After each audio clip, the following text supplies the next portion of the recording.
La obra de Hesíodo, sus características, su influencia. El corpus Hesiodicum, tal como nos ha sido transmitido desde la antigüedad, comprende la teogonía, trabajos y días, y el escudo.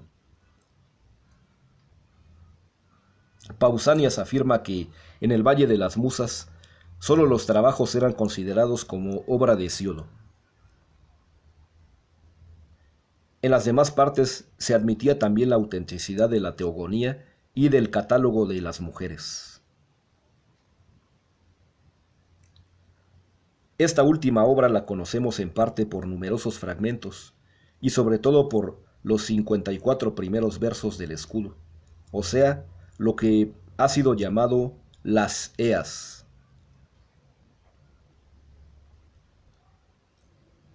Pero también se atribuían a Hesíodo otros títulos como los grandes trabajos y las grandes Eas, la ornitomancia, la melampodia, los versos mánticos, las explicaciones de los pródigos, la astronomía, las lecciones de Quirón, los dáctilos de Ida, etc. De varias de estas obras solo conocemos el título, de otras poseemos algunos fragmentos. No se puede hablar de las características de la obra de Hesíodo sin hacer mención del genio incomparable de Homero, el fundador de la literatura europea. Según la expresión de E.R. Curtis, en efecto, la influencia de la Ilíada y la Odisea ha sido general en la literatura griega posterior. ¿En qué forma se ha realizado esta influencia? Evelyn White da a este respecto una respuesta extraordinariamente precisa y concisa. Nos permitimos resumirla.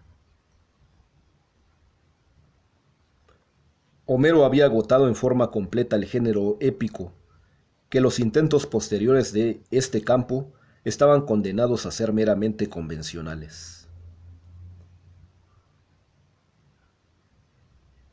El gran predecesor ejercía sobre todos ellos una especie de atracción magnética, magnetic attraction, que los convertía en simples ecos de su voz.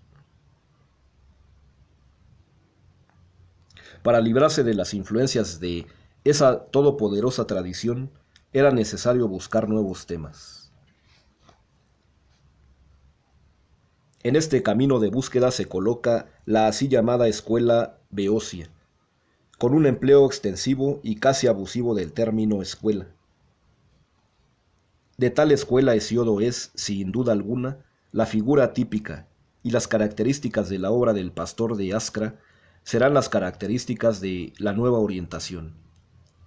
A la intensa emoción, el pathos, de la épica jónica, sucede ahora el interés práctico por la vida diaria, común y rutinaria, del hombre con una marcada orientación didáctica sobre los diferentes aspectos de la vida humana, a saber, moral, religión, agricultura, astronomía, calendario, etcétera, etcétera. El programa, si así puede decirse, de esta clase de literatura se encuentra en estas palabras de las musas a Hesíodo. Sabemos contar muchas ficciones semejantes a la realidad, pero también sabemos, cuando así lo queremos, proclamar la verdad.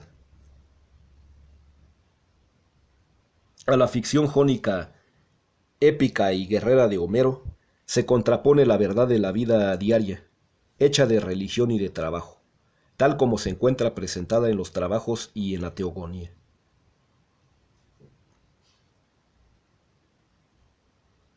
Pero si Hesíodo se ha independizado del contenido épico de la tradición jónica, no se ha independizado del estilo narrativo de esta misma tradición. En este aspecto, Hesíodo está completamente influenciado por el gran maestro de Grecia y del mundo occidental. La influencia del estilo homérico es visible en casi cada hemistiquio de la teogonía. Escribe Mason. De aquí resulta que esta independencia sea algo ilusoria, ya que solo los temas románticos son adecuados para el tratamiento épico. Esta inadecuación interna explica en gran parte las innegables limitaciones de la obra de Hesíodo y los juicios desfavorables que sobre ella se han expresado. Algunos de estos juicios, sin embargo, son inadmisibles por unilaterales. Dígase lo que se quiera, escribe un autor. El único título de Hesíodo para la inmortalidad es su estado civil. Él es, después de Homero, el más antiguo autor de Grecia. El lector de Hesíodo admitirá sin dificultad que las limitaciones poéticas de este autor afectan no solo al estilo y el uso del lenguaje, redundante, reiterativo, incoloro, etc., sino también a su poder de construcción en el conjunto de la obra. Pero por otra parte hay un hecho indiscutible, la gran influencia de Hesíodo en los escritos antiguos. Pocos autores en la antigüedad han sido citados con más frecuencia que Hesíodo, escribe un excelente conocedor de la materia. Espigando a través de las diferentes épocas y de los diferentes géneros literarios, podemos mencionar a Estesícoro y a Píndaro entre los líricos, Esquines y a Demóstenes entre los oradores, a Calímaco y Apolonio de Rodas entre los alejandrinos. Y si la lengua griega pasamos a la latina, podemos mencionar a personajes de la calidad de Virgilio y de Ovidio. Dicho en pocas palabras, el gran mérito de Hesíodo estriba en ser el gran padre de la poesía didáctica griega. Aunque lo admitamos sin dificultad, el valor propiamente poético de una poesía didáctica será necesariamente, por el tema, bastante limitado. Su obra maestra, Los Trabajos, puede ser tomada como el tipo de toda poesía que se fija como meta la educación. Es el punto de partida de un género literario que, pasando por Parménides y Arato, encontrará en el De Rerum Natura de Lucrecio su expresión más acabada desde el punto de vista didáctico, y que culminará en las Geórgicas de Virgilio, la expresión más excelente del género desde el punto de vista literario.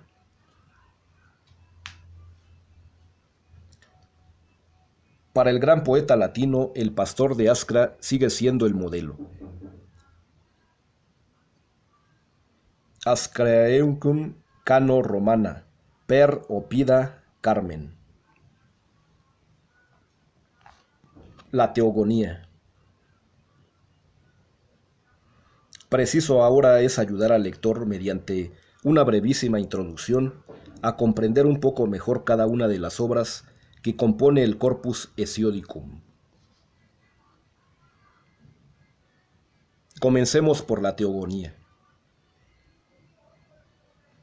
No ignoramos que la atribución de esta obra a Hesíodo fue puesta en tela de juicio por autores antiguos, como Pausanias, y ha sido negada por autores modernos como Evelyn White, para no citar más que uno de ellos, verdadera autoridad en la materia.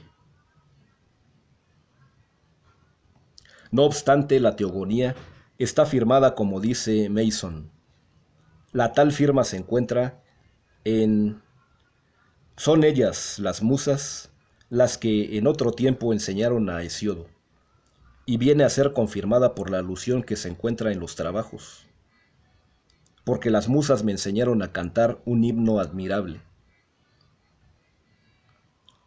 La antigüedad clásica en su mayoría atribuye a Hesíodo la paternidad de la teogonía. Como garantes de esta afirmación puede aducirse nombres de la categoría de Heródoto y Platón, Symposium 178b.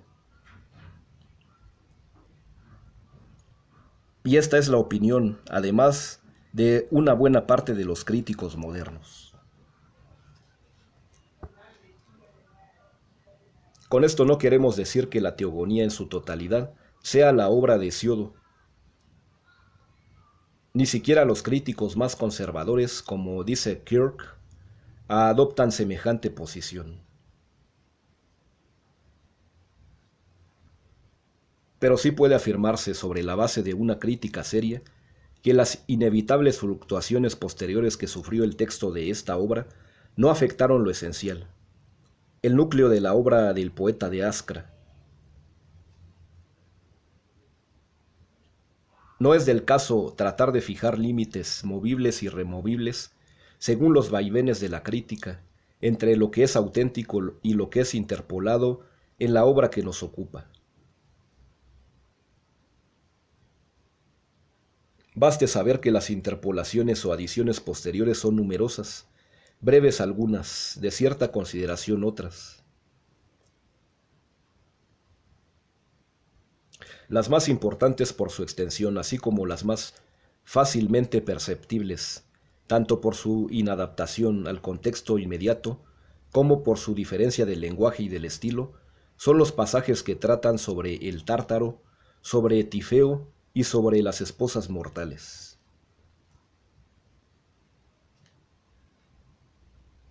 Mucho más importante que estas cuestiones de crítica literaria es interrogarnos sobre por qué de una obra como la Teogonía.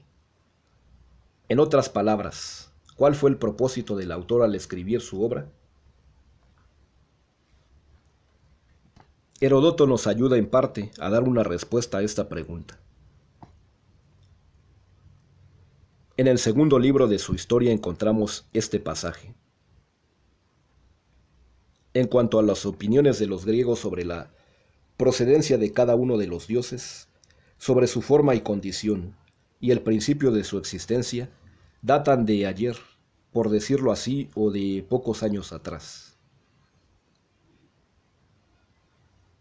400 y no más años de antigüedad pueden llevarme de ventaja a Hesíodo y Homero, los cuales escribieron la Teogonía entre los griegos, dieron nombres a los dioses, mostraron sus figuras y semblantes, les atribuyeron y repartieron honores, artes y habilidades, siendo, a mi ver, muy posteriores a estos poetas los que se creen le antecedieron.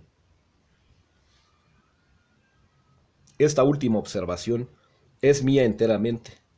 Lo demás es lo que decían los sacerdotes de Dodona.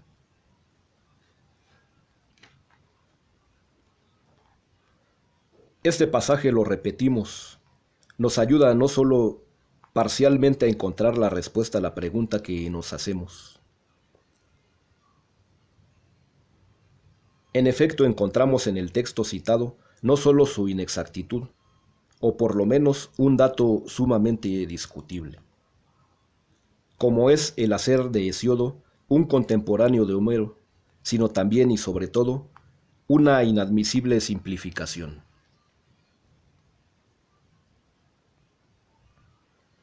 La obra es demasiado vasta, demasiado compleja, para el trabajo de dos arquitectos.